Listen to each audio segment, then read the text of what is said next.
Ukraine sets new conditions for ceasefire with Russia. Ukrainian President Volodymyr Zelensky has set a surprising condition for a ceasefire with Russia, saying Ukraine could accept the deal if territories controlled by Kiev were placed under NATO protection.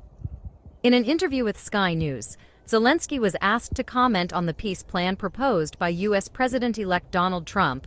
According to this plan, Ukraine could cede territories currently controlled by Russia in exchange for joining NATO. However, the Ukrainian president said that the country had never considered this proposal because no one had officially proposed it. He stressed that in order to end the hot phase of the conflict, it is necessary for NATO to protect the Ukrainian territories controlled by Kiev. This would allow Ukraine to use diplomatic means to regain other territories in the future. Notably, Mr. Zelensky appeared to accept that the eastern territories currently controlled by Russia would not be covered by the ceasefire for now.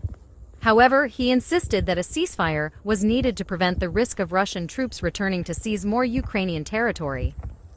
The Ukrainian president also stressed that any invitation to join NATO would need to be based on internationally recognized borders, as it was impossible to protect only part of a country's territory. This was the first time Mr. Zelensky had hinted at the possibility of a ceasefire that included Russia temporarily controlling part of Ukraine. Since the conflict with Russia began, Mr. Zelensky has consistently refused to cede any territory to Russia, including the Crimean Peninsula, which he annexed in 2014. He said this violated the Ukrainian constitution, and that any secession could only happen through a free and fair referendum organized by the Ukrainian authorities. In an interview with Le Monde in July 2024, Zelensky said that the territories controlled by Russia could join Russia if their people agreed through legal referendums. However, to do this, Ukraine would first need to regain control of those regions. Currently, Russia controls about 20% of Ukraine's territory, including the Donetsk, Kherson, Luhansk, and Zaporizhia regions.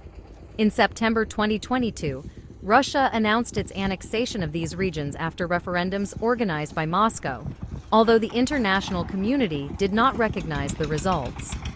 Ukraine's long-standing position is that the above regions still belong to the country and that Russia's control over them is illegal.